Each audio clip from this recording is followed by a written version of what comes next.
vous est présenté par Intel.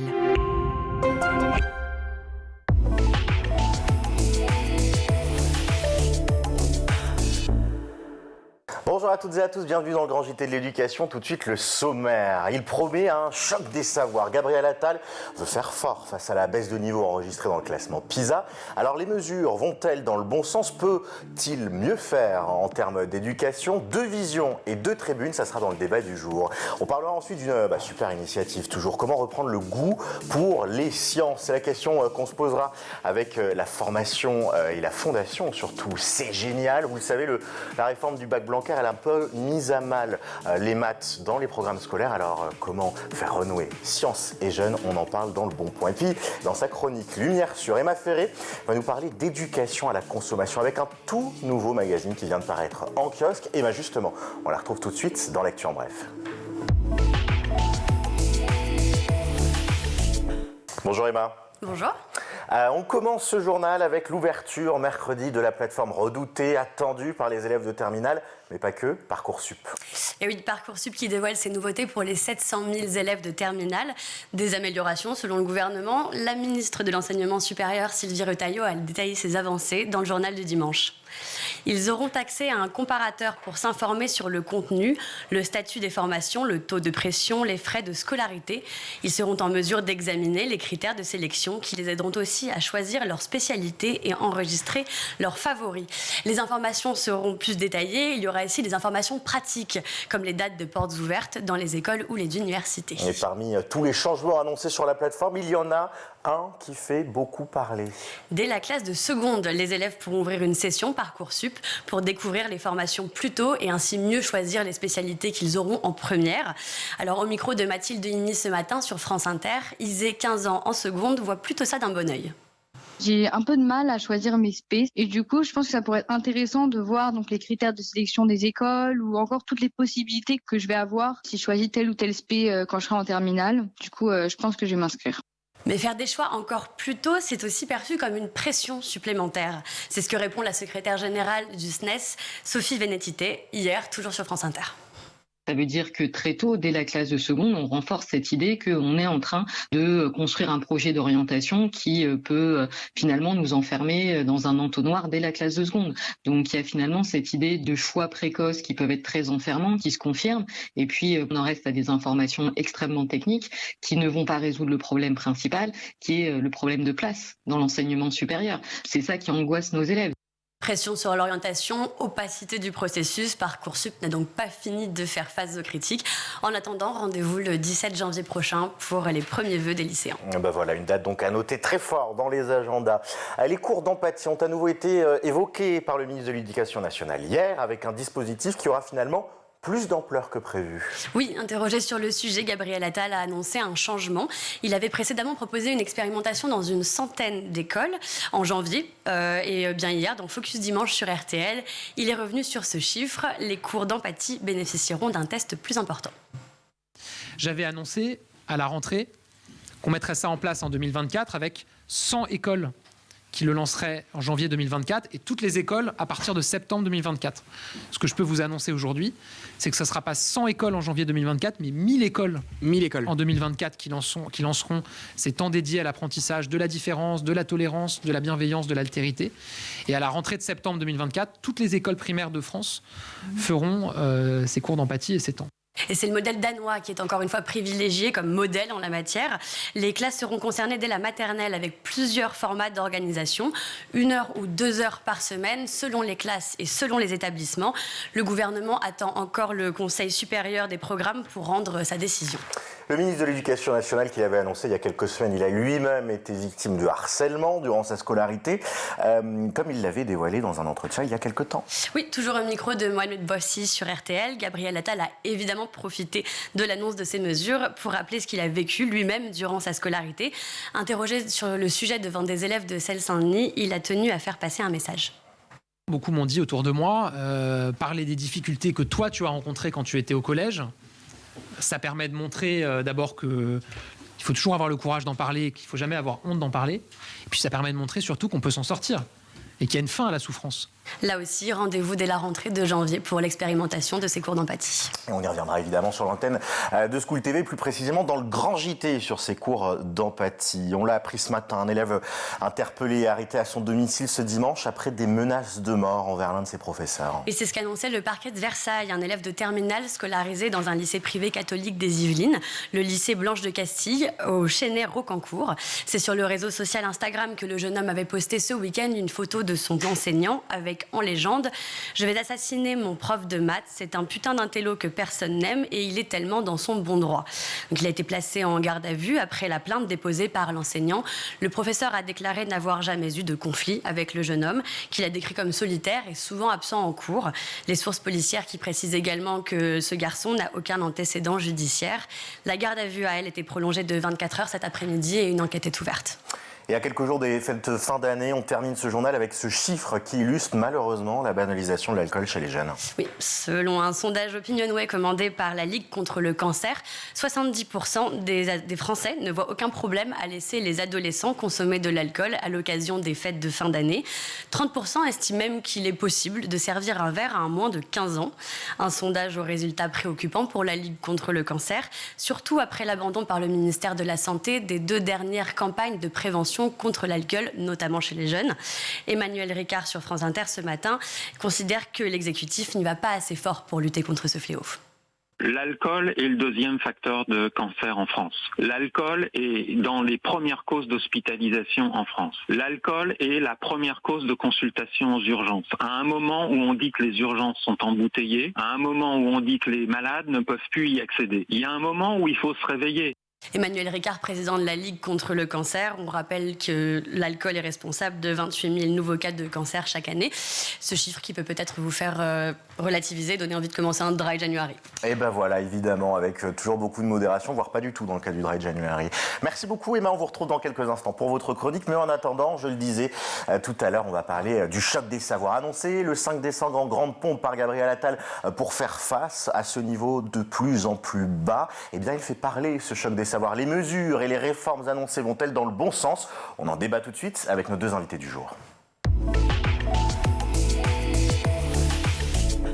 Et pour revenir sur toutes ces réformes annoncées dans le choc des savoirs de Gabriel Attal, nous recevons Laurence Decoq. Bonjour. Bonjour. Vous êtes historienne et enseignante. Et puis, à vos côtés, nous sommes avec Anne-Françoise de Saint-Albin. Bonjour. Bonjour. Directrice du développement de la Fondation pour l'école. Alors, si on vous reçoit, c'est parce que, à quelques jours d'intervalle, vous avez toutes les deux pris la plume.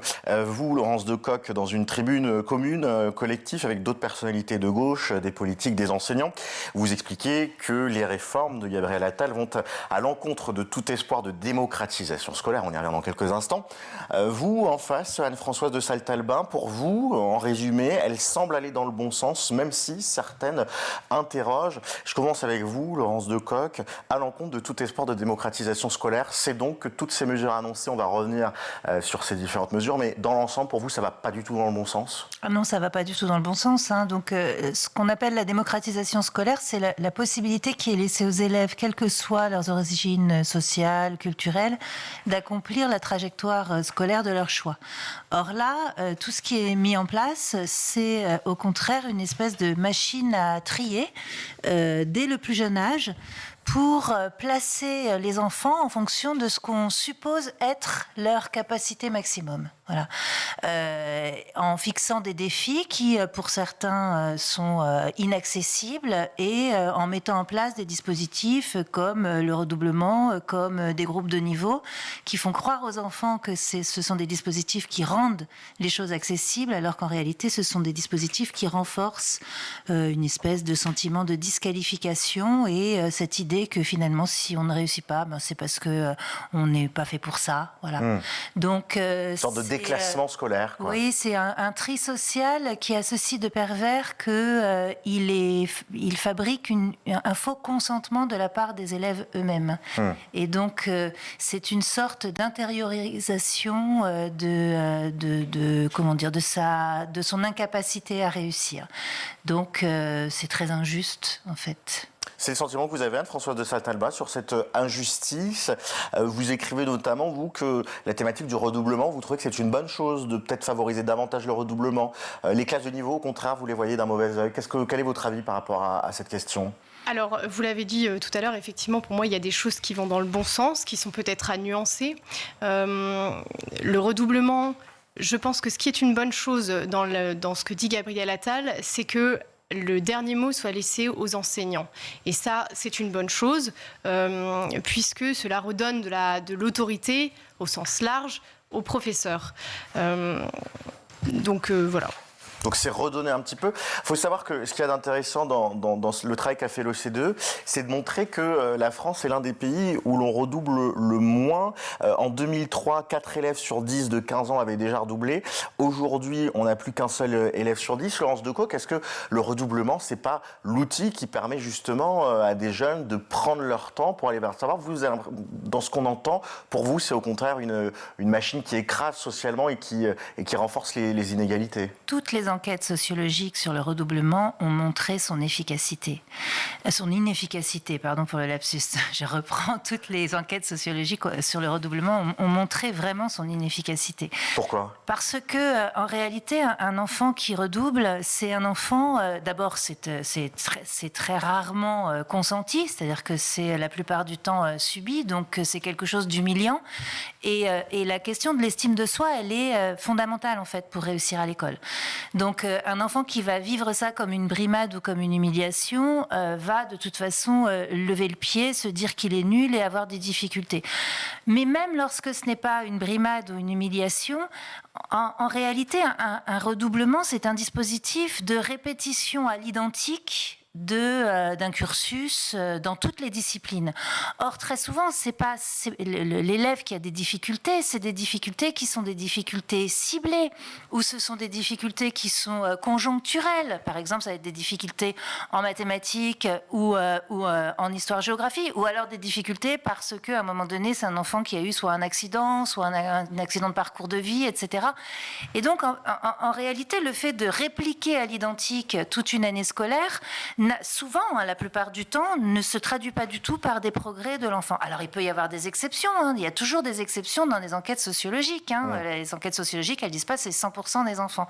Mais en tout cas, dans toutes les longues enquêtes longitudinales qui existent, on voit bien que la solution, elle n'est pas là. La solution, elle est avant. La question qu'il faut se poser, c'est comment éviter le redoublement. C'est pas peut-on rétablir le redoublement. La question est mal posée, en fait. Et pour vous, Anne-Françoise de Saint-Alba, qu'est-ce qu'il y a d'intéressant dans le redoublement, justement, parce qu'on entend ici que ça ne permettrait pas aux élèves de remonter la pente. Vous avez un autre sentiment ? Écoutez, je pense que dans certains cas, le redoublement peut être une occasion pour l'élève de progresser. Après, là où je rejoins Madame Decaux, c'est sur la répétition, effectivement, d'une année similaire à la précédente n'a pas forcément d'intérêt. D'où l'intérêt peut-être des prépas lycées après la troisième. Ça, pour vous, ou au contraire, c'est quelque chose qui peut favoriser l'émergement de talents dans les élèves, ou en tout cas leur permettre de reprendre un peu le pli ? Oui, alors d'autant plus que cette fameuse classe prépa-lycée qu'annonce Gabriel Attal pourrait permettre, je pense, de mûrir un petit peu, de faire mûrir des élèves qui sont pas tout à fait, qui sont encore des jeunes après la troisième, et de leur permettre peut-être de voir si vraiment ils sont bien dans l'enseignement général, dans l'enseignement généraliste, la filière généraliste, ou s'ils souhaitent s'orienter différemment. Donc aller vers des voies peut-être professionnelles qui veut revaloriser, on y verra dans quelques instants. Il y a peut-être quelque chose d'intéressant, là je parle encore une fois naïvement, mais cet effet d'avoir des classes en petit effectif par niveau, c'est-à-dire de mettre des jeunes qui ont un niveau plus faible en maths ensemble pour progresser, des jeunes qui ont un niveau moyen ensemble pour progresser aussi, puis les jeunes qui ont un bon niveau, là aussi de les réunir. Pour vous, Laurence Decaux, est-ce que c'est une bonne chose ? Parce que vu de l'extérieur et avec, disons, le verbatim de Gabriel Attal, c'est le meilleur moyen de permettre aux élèves les plus faibles de progresser. Vous y croyez ? Moi, aujourd'hui, je vais vraiment être celle qui dit non. Donc voilà, je suis désolée, mais non, là encore, toutes les enquêtes ont montré que c'est pas avec un groupe de pairs, PAIRS, c'est-à-dire de gens qui sont comme nous, qu'on progresse le mieux. Donc, c'est plutôt avec un système, en réalité, de tutorat. C'est-à-dire un système où justement on a des binômes et on a une logique de coopération qui s'installe plutôt qu'une logique de rassemblement d'enfants qui ont les mêmes difficultés. Bon, ça c'est déjà la première chose. Deuxième chose, évidemment, c'est que derrière ces effets d'annonce, la question qu'on a envie de poser, c'est comment, qui, quand.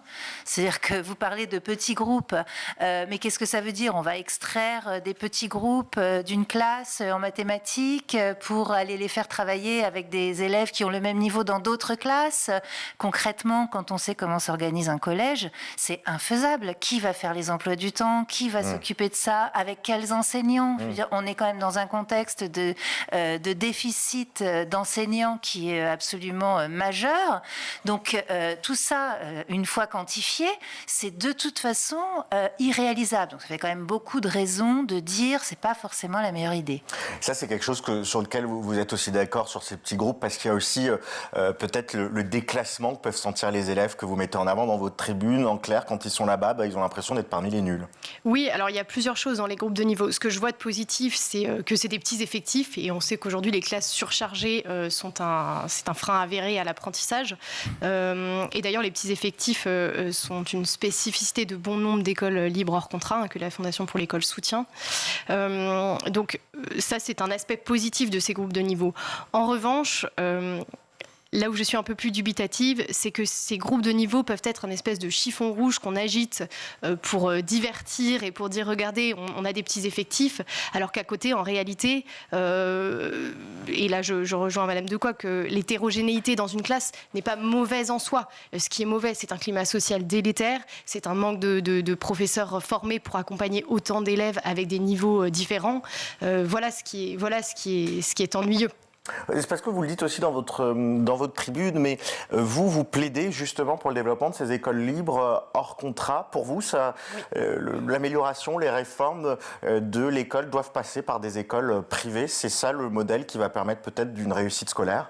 Oui, alors nous on est pour la diversité, effectivement, on est mobilisé pour la diversité, pour que ces écoles elles puissent exister. Aujourd'hui, ces écoles libres hors contrat, elles existent, il y en a plus de 2600 aujourd'hui en France, donc si vous voulez c'est une réalité, et donc nous ce qu'on souhaite c'est que ces écoles libres puissent exister, puissent servir aussi d'inspiration pour tout le système éducatif, et d'ailleurs peut-être que M. Attal a été inspiré par ces écoles, puisque il y a beaucoup de ces réformes, notamment celles qui vont dans le bon sens, donc les petits effectifs, l'utilisation de la méthode de Singapour, j'imagine qu'on y reviendra, qui sont des spécificités de ces écoles. Vous parlez, vous, Laurence Decaux, d'une idéologie droitière, autoritaire. On arrive dans une forme de libéralisme du monde éducatif. On arrive dans une forme de libéralisme, du monde éducatif. On y est depuis longtemps. Hein. On est dans une forme de marchandisation de l'école, de néolibéralisation de l'école, et qui se traduit par une quête de rentabilité, par une quête d'efficacité, par une sorte de manie de l'évaluation à tout va, de classement, de statistiques, de chiffres, de données probantes, etc., etc. Donc on est dans quelque chose qui ne ressemble plus du tout à une école. Et je ne sais pas, je pense que vous avez sans doute raison, en fait, que Gabriel Attal s'est sans doute inspiré du modèle d'école libre hors contrat. C'est bien ce qui me pose problème, entre autres choses, puisque évidemment, moi, c'est un modèle que je ne défends pas du tout. Moi, je défends le modèle de l'école publique, c'est-à-dire d'une école gratuite, accessible à tous les enfants et configurée avec une boussole particulière qui est celle d'aider les enfants qui ont le plus besoin d'école. Toutes les familles n'ont pas les moyens de se payer une école privée hors contrat. Et par ailleurs, je trouve que l'idée que l'instruction et l'éducation relèvent d'une responsabilité étatique, ce qui est une idée héritée de la Révolution française, est une belle idée. Et c'est l'idée que je défends. Voilà. Mais aujourd'hui, on a le sentiment que l'école n'y arrive pas. C'est-à-dire qu'on le voit dans le classement PISA, les fondamentaux sont de moins en moins maîtrisés, même si on peut remettre en question aussi le fonctionnement du classement PISA, et peu de gens le font, parce que quand on regarde dans le détail, il y a certains pays qui n'envoient pas le bon nombre d'écoles. Enfin, méthodologiquement, ça pose question, mais en tout cas, c'est la grille de lecture, donc il y a une diminution côté PISA. Les enseignants n'ont plus vraiment envie d'intégrer l'école publique. Est-ce que justement, aller dans le privé, mettre de la concurrence, c'est pas une manière peut-être d'améliorer le public, de le challenger? C'est peut-être l'optique du gouvernement? Alors, je ne sais pas comment challenger le public, comme vous dites, mais non, moi, ce que je pense, c'est que dire qu'on défend l'école publique ne signifie pas qu'on défend l'école publique telle qu'elle dysfonctionne aujourd'hui. Donc, je pense qu'au contraire, tous les moyens doivent être concentrés sur l'école publique. On a des pistes, on a des propositions. Vous recevez ici chaque jour des spécialistes de l'école qui ont fait déjà plein de propositions qui vont dans le sens de la démocratisation scolaire. Et je crois qu'il ne faut pas qu'on perde notre boussole. L'école, c'est un service public, ça relève de l'intérêt général. Ce n'est pas simplement la scolarisation de ses propres enfants, c'est aussi la scolarisation des enfants qui ne sont pas les nôtres. C'est un projet de société, c'est le désir de voir la réussite de tous les enfants, y compris ceux qui ne sont pas les nôtres, et y compris d'ailleurs, pourquoi pas, imaginer une société dans laquelle même les gens qui n'ont pas d'enfants ont envie que tous les enfants réussissent. C'est ça en fait le service public. C'est comme la santé. Vous cotisez parce que vous permettez à vous qui n'êtes pas malade, aux gens qui sont malades de soigner. C'est un petit peu la même idée. Et moi, en tout cas, c'est cet idéal-là que je défends. Alors après, évidemment, ça ne veut pas dire que l'école d'aujourd'hui fonctionne bien. Merci d'avoir remis quand même un petit peu en question la méthodologie de l'enquête PISA. Ce que montre là l'enquête PISA, si on considère qu'il y a quand même certaines choses qui sont intéressantes dans ce qu'elle montre, c'est quelque chose qu'on sait depuis très longtemps. On le sait depuis Bourdieu, on le sait depuis 50 ans. On sait très bien que la France est l'un des pays les plus inégalitaires, c'est-à-dire qu'elle fait aller très loin les bons et les gens qui ont des moyens, et qu'elle ne réussit pas à faire décoller les enfants qui sont les plus en difficulté, les enfants qui sont les plus pauvres. C'est un vrai problème, c'est une vraie question, et je crois que c'est un vrai problème qui peut se régler dans le cadre de l'école publique. Anne-Françoise de Saltimbanque, justement sur ce clivage public-privé, il y a des pays comme la Suède qui ont mis en place un fonctionnement, disons, par ticket, c'est-à-dire que chaque élève reçoit en début d'année un chèque qu'il va placer dans l'école qu'il souhaite, soit du public, soit du privé. Est-ce que ça, c'est un modèle que vous défendez justement, parce qu'on l'entend sur ce côté une école à deux vitesses, c'est-à-dire une école privée qui est réservée à une élite qui a les moyens versus une école publique accessible à tous. Est-ce qu'en passant par un modèle à la suédoise, où là, alors on est dans l'ultralibéralisme scolaire, mais où en fait on donne la même chance, puisque finalement c'est l'État qui finance, que ce soit le public ou le privé, on peut réussir à démocratiser, à donner envie d'aller plus dans le privé? Oui, alors il y a plusieurs solutions qui existent effectivement pour permettre à tous les enfants de pouvoir avoir accès à une instruction de qualité, quelle que soit la structure privée, publique de l'école. Moi, ce que je voudrais revenir quand même sur un point, pour moi, c'est les parents qui sont les premiers responsables de l'éducation de leurs enfants. Et donc, en ce sens, ils ont le droit, et nous, c'est ce que nous défendons à la Fondation pour l'école, de pouvoir choisir l'école dans laquelle ils scolarisent leurs enfants. Mais il y a une question de moyens, c'est-à-dire que dans l'état actuel des choses, on en parlait, vous le disiez un instant, ce que met en avant PISA et ce qu'il y a de peut-être plus intéressant dans le classement, c'est les fortes inégalités scolaires. En clair, on vient de familles défavorisées, on a des moins bons résultats dans les fondamentaux, on vient de familles favorisées, on a des meilleurs résultats. Le privé est réservé à une caste qui peut se permettre de payer. Oui, c'est pour ça que nous, effectivement, on plaide pour que ces écoles puissent être accessibles à davantage d'enfants, voire à tous.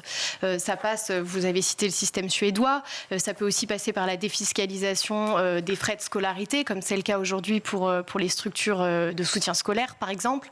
Ça pourrait passer éventuellement par un nouveau modèle d'école, pourquoi pas, on n'a pas encore tout essayé, qui pourrait être des établissements publics, indépendants, dans lesquels les salaires des enseignants seraient payés par l'État, mais qui permettrait d'accueillir des enfants de tous les horizons. Il y a plusieurs solutions qui existent, mais en tout cas, les solutions, elles existent.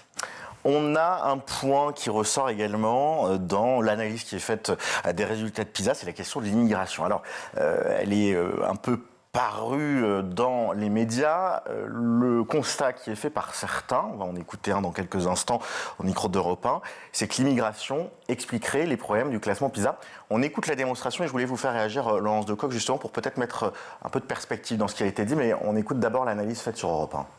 Dans le dernier classement PISA, on voit que les élèves issus de l'immigration ont 2,4 fois plus de chances d'être dans les groupes dits faibles que les élèves dits natifs, autochtones, pour reprendre la terminologie de l'enquête qui n'est pas la mienne. Cette même enquête PISA montre qu'en mathématiques, si vous voulez, vous avez à peu près 1 an et demi de retard des élèves immigrés ou fils d'immigrés en maths, et c'était des chiffres assez proches en lecture. Mais encore une fois, cette enquête PISA, elle s'inscrit dans la lignée de tout un tas d'études qui ont été produites, et ce sont des données de l'INSEE ou des données du ministère. Ce ne sont pas des données crypto-racistes ou je ne sais quoi. Et donc, il y a un certain nombre de phénomènes qui font que, je crois, l'immigration tire le niveau global vers le bas. Donc, c'est les résultats moindres que je viens de rappeler. Joachim Le Floch-Imad, donc qui est essayiste, qui cite ces chiffres de PISA. Effectivement, quand on met le nez dedans, et il n'a pas tort, l'écart moyen en mathématiques dans le PISA 2022 entre les élèves issus de l'immigration et les élèves non immigrés en France est de 51 points en faveur des élèves autochtones. C'est le terme effectivement utilisé par l'OCDE. Laurence Decocq, est-ce que c'est l'immigration qui est le problème, une question un peu rhétorique à l'envers, ou est-ce qu'au contraire, ça n'illustre pas les problèmes d'intégration? Et il faut peut-être avoir une grille de lecture inversée. Alors, là encore, les études de sociologie que nous avons, je pense en particulier à une vieille étude, enfin maintenant assez ancienne, celle de Smaïn Lacher, qui est un sociologue de l'éducation, de l'immigration, ont montré qu'à niveau social égal, les enfants d'immigrés réussissent mieux. À niveau social égal. Donc la question, c'est pas celle de l'immigration, la question c'est celle du traitement de la France, de l'immigration, et d'un pays qui n'est effectivement pas capable d'accueillir dans des conditions dignes des populations et de faire en sorte de les sortir de la pauvreté. La question, c'est la pauvreté. La question, c'est une question sociale. Et je trouve l'entretien que vous venez de passer particulièrement délétère. C'est-à-dire que on fait peser la responsabilité, soi-disant, d'un déclassement d'un pays sur sa population immigrée. On voit bien que c'est dans l'air du temps. C'est comme s'il s'agissait de justifier le vote d'une loi dont on est en train de beaucoup parler en ce moment. Alors non, 1000 fois non. À niveau social égal, les enfants de l'immigration réussissent aussi bien. Donc la question, c'est comment faire en sorte qu'ils ne soient pas cantonnés dans les classes les plus défavorisées. On arrive bientôt à la fin de cet entretien. C'est le moment de construire, maintenant qu'on a remis en perspective à chacune la même question. Je commence avec vous, Anne-Françoise de Saint-Albin. Il y a ce choc des savoirs proposé par Gabriel Attal. Au fond, selon vous, qu'est-ce qu'il faudrait faire de manière assez rapide pour sortir un petit peu de la situation délétère de l'école? Quelles seraient pour vous les mesures idoines pour inverser un petit peu et proposer un deuxième choc des savoirs, même si le terme est un peu vindicatif? Oui, je voudrais juste ajouter à ce que vous venez de dire très rapidement, qu'effectivement, le niveau, on se focalise beaucoup sur le niveau scolaire, mais qu'en réalité, le niveau scolaire, la baisse du niveau scolaire, ça n'est qu'un symptôme d'un système éducatif qui est malade. Et d'où voilà ce qu'on propose pour, en tout cas, essayer de sauver, en tout cas de réformer durablement le système scolaire français, c'est de laisser davantage d'autonomie, davantage de liberté, à la fois aux chefs d'établissement pour qu'ils puissent proposer un projet pédagogique clair aux élèves et aux professeurs qui viennent travailler chez eux, et à la fois plus de liberté pour les parents de pouvoir choisir l'école qui permette à leur enfant de faire fructifier ses talents. Liberté qui est un peu remise en cause là, avec cette fameuse méthode de Singapour qu'on propose pour l'enseignement des mathématiques, où là on est en train de dire aux profs, pour enseigner les maths aux élèves, vous utilisez telle méthode. C'est un peu à l'encontre de cette idée de liberté pédagogique. Oui, tout à fait. Et alors voilà, je ne sais pas si on aura le temps de développer, mais en tout cas la méthode de Singapour, c'est une bonne méthode, c'est une méthode qui a fait ses preuves. Néanmoins, c'est pas parce qu'on donne une bonne méthode à des professeurs qui sont pas formés pour l'utiliser qu'elle va faire des miracles finalement. Pour l'enseignement des mathématiques. Et pour vous, Laurence Decocq, qu'est-ce qu'il faudrait faire en lieu et place de ce choc des savoirs? Quelles seraient les mesures d'urgence? Vous, ministre de l'Éducation nationale, qu'est-ce que vous mettriez en place en urgence? Là, on le voit, c'est des groupes de petit niveau, c'est l'uniforme scolaire, c'est la méthode de Singapour, donc ça ne va pas dans le bon sens. Qu'est-ce qui irait dans le bon sens, selon vous? On se met autour d'une table, on reprend tout à zéro. On a besoin d'argent, on a besoin de payer mieux les enseignants, on a besoin de recruter des enseignants, on a besoin d'avoir des classes à petits effectifs, on a besoin d'avoir des établissements qui sont rebâtis de telle sorte à ce qu'ils deviennent accueillants et que les enfants aient envie d'y aller et d'y vivre et d'y passer beaucoup de temps. On refond les programmes de telle sorte à ce qu'il n'y ait moins cette hiérarchie des disciplines, de telle sorte à ce que les savoirs intellectuels et les savoirs manuels soient mis à équivalence, de telle sorte à ce que les enfants des catégories populaires ne se sentent pas disqualifiés, que eux aussi leur savoir spontané soit présent dans l'école, ce qui n'est pas le cas aujourd'hui. On réfléchit à des formes de scolarisation longues avec le moins possible de possibilités de bifurcation. Parce que dès qu'on offre une possibilité de bifurcation, en fait, on trie. C'est à ça que ça sert aussi de faire l'histoire de l'école. Et puis, on fait un gros travail de bataille culturelle pour réhabiliter cette idée que l'école est un bien commun et que ça mérite vraiment qu'on se batte toutes et tous pour elle. Vous parlez de mieux payer les enseignants. C'est le cadre qui a été mis avec le pacte enseignant, la revalorisation des salaires dont on se rend compte dans les faits qu'en fait, elle impacte plus les débuts de carrière que les fins de carrière. Ça va dans le bon sens. C'est déjà un premier signal ou est-ce que c'est trop facile ce pacte enseignant ? Ça, c'est pas mieux payer les enseignants, c'est mettre en concurrence les enseignants. Ça n'a rien à voir. C'est l'idéologie du travailler plus pour gagner plus. Ça marche pas, heureusement, parce que les enseignants sont pas non plus complètement idiots. Puis les enseignants, ils ont embrassé ce métier-là aussi parce que justement, ils cherchaient à avoir un monde du travail qui soit moins concurrentiel, qui soit moins hiérarchique, dans lequel il y ait plus de coopération. C'est ça aussi la culture professionnelle des enseignants. Donc non, augmenter les enseignants, c'est déjà commencer par dégeler le point d'indice, indexer leur salaire à l'inflation, faire en sorte que ce soit une augmentation de salaire et pas des primes. Donc le travailler plus pour gagner plus dans l'éducation, c'est pas entendable. On peut travailler plus, c'est pas forcément pour gagner plus, parce que simplement on aura envie de travailler plus parce qu'on travaille mieux.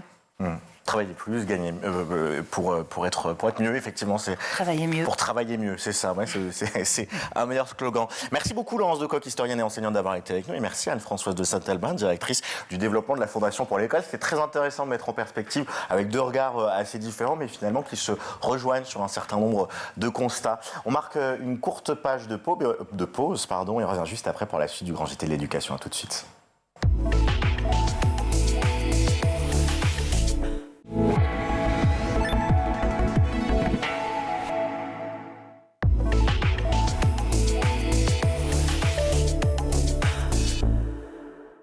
De retour dans le Grand JT de l'éducation, on va parler de la semaine des métiers organisée par la Fondation C'est Génial. Et pour en parler, on reçoit Hélène Chahine. Bonjour. Bonjour. Vous êtes déléguée générale de cette fondation. Alors la première question est extrêmement simple. Est-ce que vous pouvez nous parler de C'est Génial ? Vous faites la promotion un peu des carrières scientifiques, des voies et des filières technologiques aussi ? Oui. Donc C'est Génial, c'est une fondation reconnue d'utilité publique.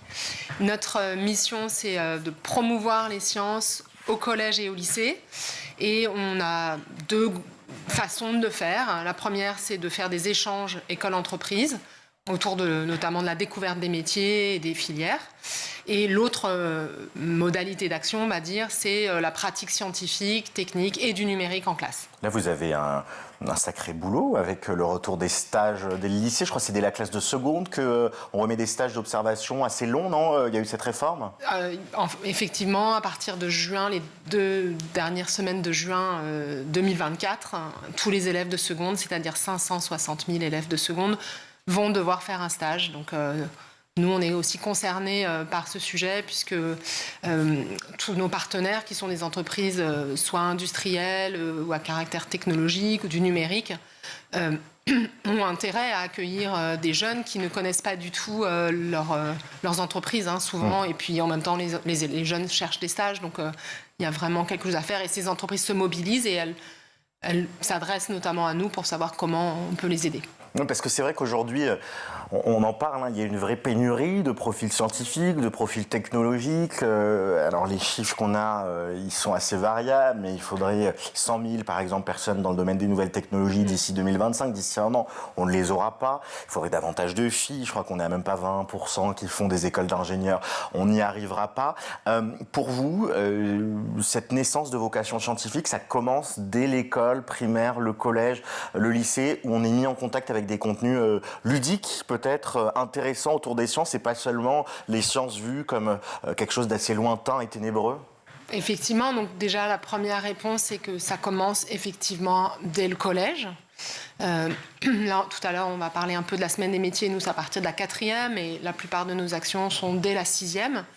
Et ça passe par une meilleure connaissance des métiers, puisqu'on dit que qu'en troisième, les jeunes connaissent une dizaine ou une quinzaine de métiers. Et encore, quand je dis connaissent, c'est en tout cas le nom leur dit quelque chose.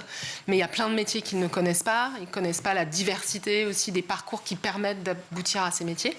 Donc l'idée, tout simplement, c'est de les mettre au contact de ça. Et bien sûr, ils vont faire leur choix. Pas tout de suite forcément, mais en tout cas, ça leur permet de pouvoir faire des choix.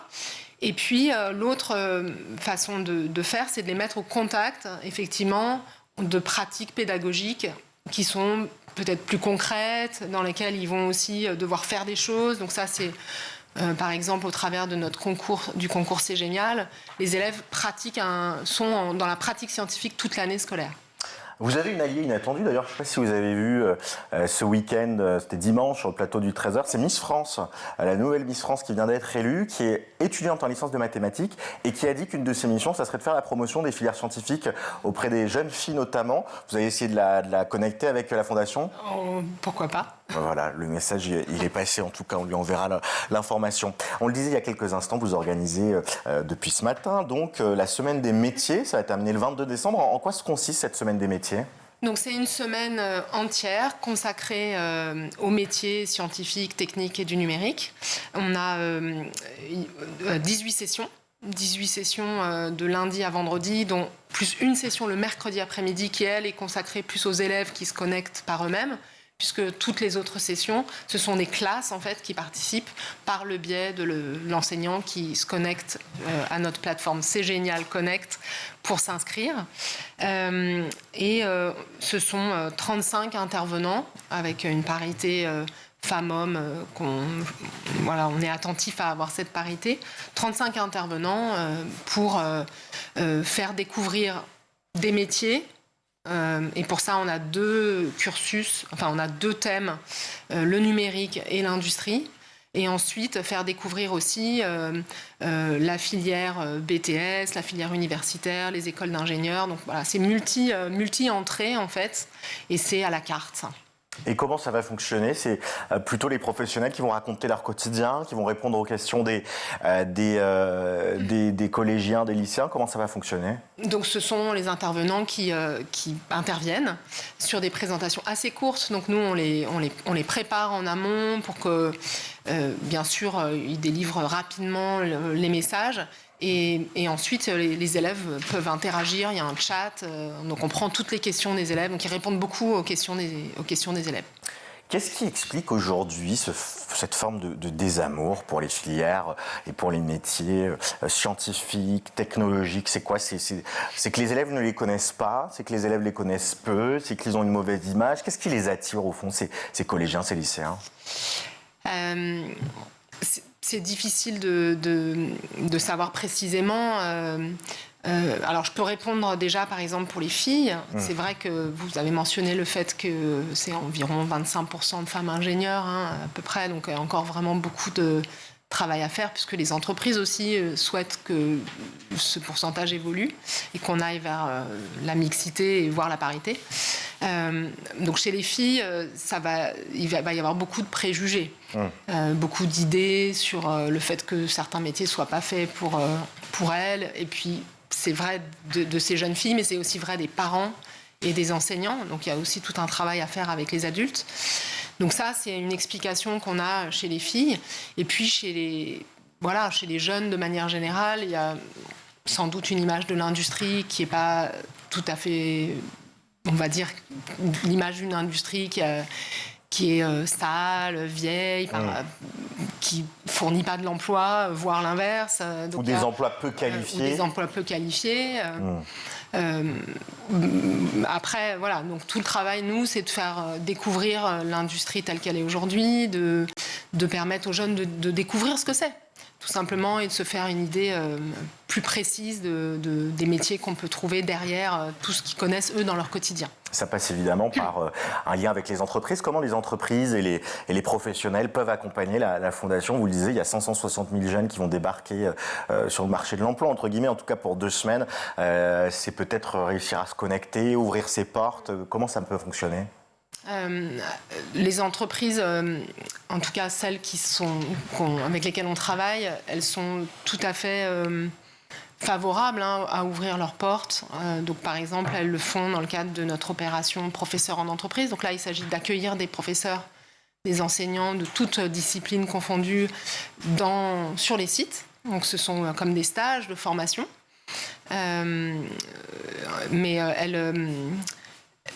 Voilà. Et puis, faire participer les collaborateurs. Ça, c'est vraiment très important.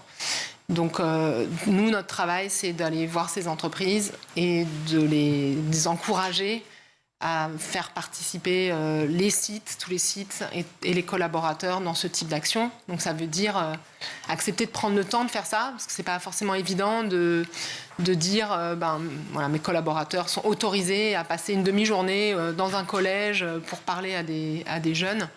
Mais en tout cas, on voit que c'est gagnant pour tout le monde, en fait, puisque ça donne quand même une notoriété et faire parler des métiers de l'entreprise. Et pour les collaborateurs, c'est aussi très enrichissant d'avoir la possibilité de faire ça. C'est intéressant ce que vous dites, parce qu'on peut parfois reprocher aux enseignants d'être un peu éloignés du monde du travail, voire de jamais avoir mis les pieds s'ils ont fait une carrière académique. L'un des objectifs, c'est donc de reconnecter comme ça les enseignants avec le monde du travail, parce que c'est les premiers prescripteurs. Oui. Et en tant que professeurs principaux, en tout cas, ils ont la mission d'accompagner dans l'orientation. Donc nous, notre boulot, c'est de faire en sorte que les portes s'ouvrent de l'entreprise et de faire en sorte aussi que les enseignants aient la possibilité et le temps aussi de... Alors bon, on ne peut pas gérer, nous, tous les agendas dans les lycées et dans les collèges, mais en tout cas... De permettre aux enseignants de s'inscrire, donc par exemple au travers des plans de formation. C'est pour ça que nous, on a nos stages qui sont inscrits dans ces plans de formation. Ouvrir les portes des écoles et des entreprises. Voilà un bel objectif de la Fondation C'est Génial. Merci Hélène Chahine, déléguée générale, d'être venue sur ce plateau pour nous parler de cette semaine des métiers. Merci beaucoup. Merci. Tout de suite, c'est l'heure de la chronique d'Emma que l'on retrouve dans le grand JT de l'éducation. Emma, pour votre chronique, vous allez nous parler aujourd'hui et faire la lumière sur un nouveau magazine proposé aux 8-12 ans. Oui, ça s'appelle 60 millions de consommateurs juniors. C'est la version du fameux magazine 60 millions de consommateurs. Pour les jeunes, vous vous en doutez. Lancé au début du mois, la vocation du trimestriel est exactement la même, mais avec le slogan « Découvre, apprends, agis ». L'idée, c'est d'éduquer dès le plus jeune âge à une consommation responsable avec des tests, des décryptages. Et en fait, on rentre dans les coulisses de fabrication et de vente des produits qu'on rencontre tous les jours au quotidien. Avec une identité forcément un peu plus écolo, comme on parle aux jeunes. Et forcément, le magazine s'adresse à une nouvelle génération qui est plus éduquée, notamment à l'alimentation et à la lutte contre le gaspillage. C'est ce qu'explique Sylvie Metzlar, la rédactrice en chef de 60 millions de consommateurs. C'était sur France Info. Leur préoccupation, on l'a vu lors des tests que l'on a menés sur un numéro 0, c'est comment on fait pour ne pas polluer ou moins polluer, comment on fait pour préserver les espèces animales, ce qui est possible de réaliser pour le climat. Et le dérèglement climatique, par exemple, c'est quelque chose qui les inquiète tout particulièrement. Et l'autre point à retenir, c'est l'éducation aux produits. Apprendre aux jeunes à faire la différence entre ce qui est de l'information et ce qui est de la publicité. Si le magazine s'adresse en gros à la tranche 8-12 ans, c'est parce qu'on considère que c'est à partir de cet âge-là que les enfants commencent à être confrontés aux premiers achats et qu'il vaut mieux acquérir les bons réflexes le plus tôt possible. Plus vite on apprend, plus on sera un citoyen averti plus tard. Et on imagine que les réseaux sociaux ont évidemment leur rôle à jouer là-dedans. Et les jeunes sont les premiers utilisateurs des réseaux sociaux sur lesquels, vous le savez Guillaume, on achète à peu près tout et n'importe quoi, puisque tout et n'importe quoi se vend. Donc il y a des choses dont il faut apprendre à se méfier. On l'oublie, mais le consommateur a des droits. Et le droit à l'arnaque, lui, il n'en fait pas partie. Donc avec la profusion d'offres en tout genre, on peut qu'être d'accord avec le fait de commencer à éduquer un peu ses enfants à une certaine forme de vigilance. En témoigne Maëva Guénam, influenceuse épinglée ce week-end par le compte anti-arnaque Vos stars en réalité. Bébé, vous savez c'est quoi ça? Shooter de collagène, j'ai acheté à la pharmacie. Avant je m'en injectais, maintenant j'en prends. C'est très très bon pour la peau. C'est acide. Mais avec ça, grâce à ça, vous vieillissez pas. Alors, pardon, elle est en train de prendre un shot de collagène. Bah oui, en pharmacie, évidemment. Et ça se fait? Non, ça se fait pas, c'est dégueulasse. Mais ça n'existe pas vraiment, mais Maëva Guénam, elle met à peu près ce qu'elle veut dans ses flacons, en fait. Oui, et surtout, voilà, en plus, ne pas vieillir, c'est pas mal comme publicité quand la grande majorité de vos followers est mineure. Non, mais c'est fou. Alors, c'est vrai que sur le collagène, là, on la voit en train de prendre un shot, mais il y a des compléments alimentaires à base de collagène. Moi, je suivais sur TikTok une pharmacienne qui parlait tous les jours de ça, etc. Je sais pas si c'est la même chose, mais bon, elle s'est fait épingler aussi parce qu'il paraît que le collagène, que ce soit des pilules, des trucs, ça ne sert à rien. Casse-tête, évidemment, pour les parents, pour s'en sortir. S'il y a bien une chose qui échappe au radar des parents, c'est les réseaux sociaux et les potentiels achats que les enfants peuvent y faire. La DGCCRF, la Direction générale de la concurrence, de la consommation et de la répression des fraudes, elle n'a jamais eu autant de boulot que ces derniers temps, clairement. En témoigne même la pharmacienne dont vous parliez. Exactement. C'est pour ça que 60 millions juniors, c'est une alternative intelligente et ludique, histoire de ne pas devenir un surconsommateur idiot, ou en tout cas pas trop vite. Ben voilà, ne formons pas des générations de Maëva Guénam. Merci beaucoup Emma pour cette chronique 60 millions juniors, un trimestriel à retrouver en kiosque depuis le 7 décembre. Tout de suite, on est lundi, et qui dit lundi dit... c'est la surprise. On va découvrir ensemble qui est l'invité de Malika Ménard. Attention, 3, 2, 1, surprise.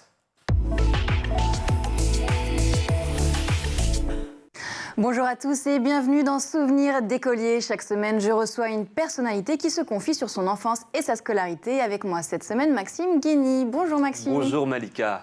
Alors, tu es journaliste, chroniqueur, notamment sur C8. Le grand public t'a découvert en 2017 dans Touche pas à mon poste. C'est vrai, c'est ça. Exactement. Ça remonte déjà, hein, ça va vite. Hein. Le temps passe tellement vite. Hein.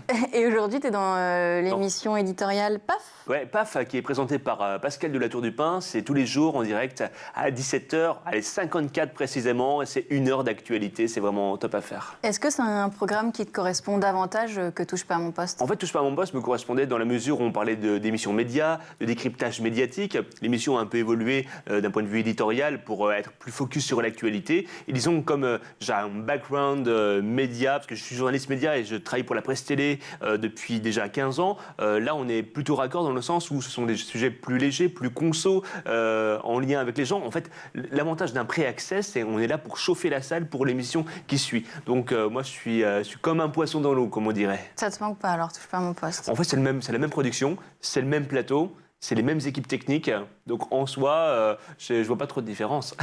D'autres projets à venir dans les prochains mois? Ouais, exactement. Je vais tourner mon 9e prime time pour C8, les Mandrakes d'Or, les plus grands magiciens du monde. On a tourné ça au Casino de Paris, et ils viennent de partout. Ils viennent du Brésil, d'Allemagne, de République tchèque, et en gros, c'est de la grande illusion, du close-up, de la magie de scène, de salon, et on est là pour donner un peu de rêve aux gens, et en gros, ce sont les Oscars de la magie. Donc, ils viennent faire le spectacle. On leur remet la statuette. Ouais. Bon, on arrête de se projeter dans le futur, on fait un petit retour en arrière.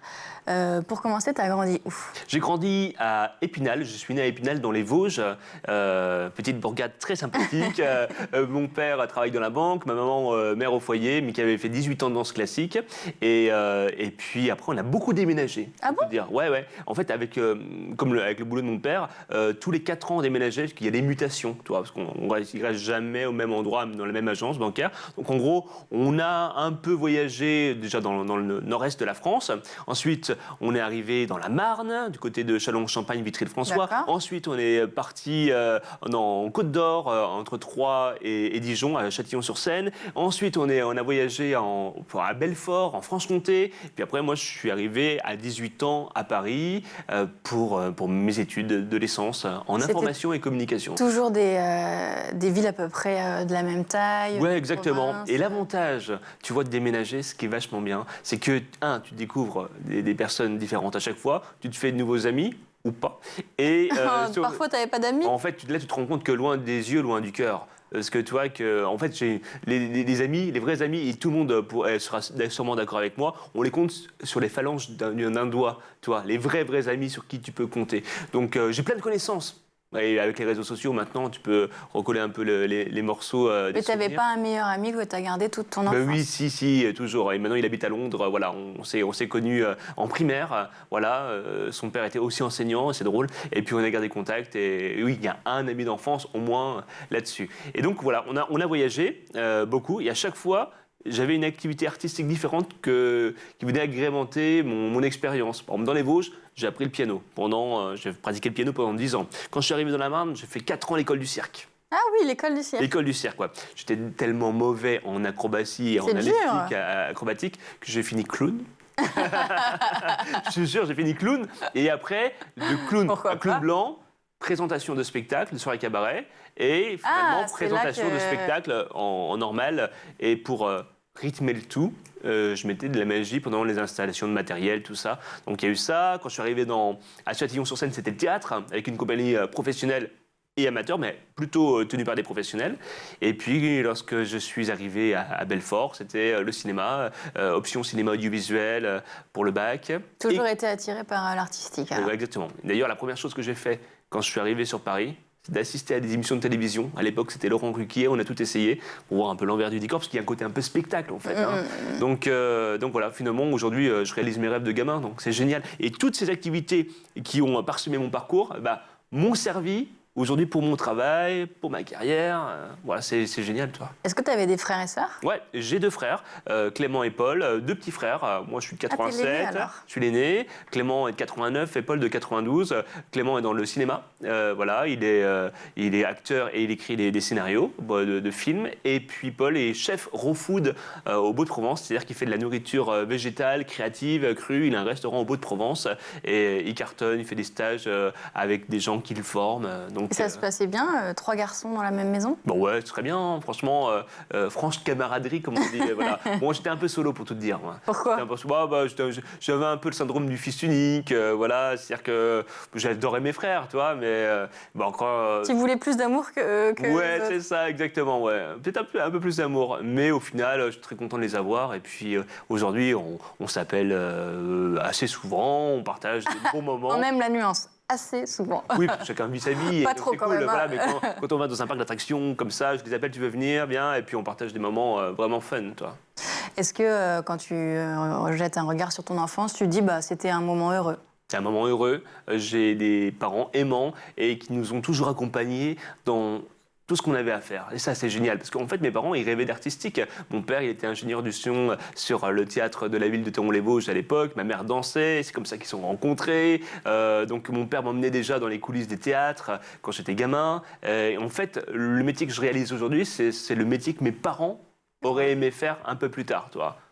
C'est déjà la fin de ce numéro. On se retrouve demain pour la suite de Souvenirs d'écoliers en compagnie de Maxime Guény. À demain.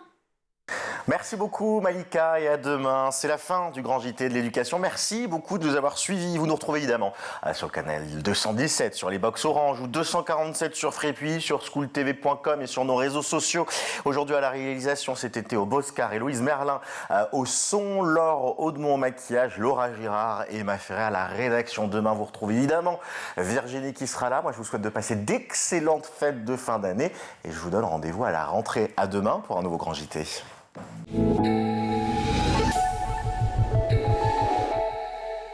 Ce programme vous a été présenté par Intel.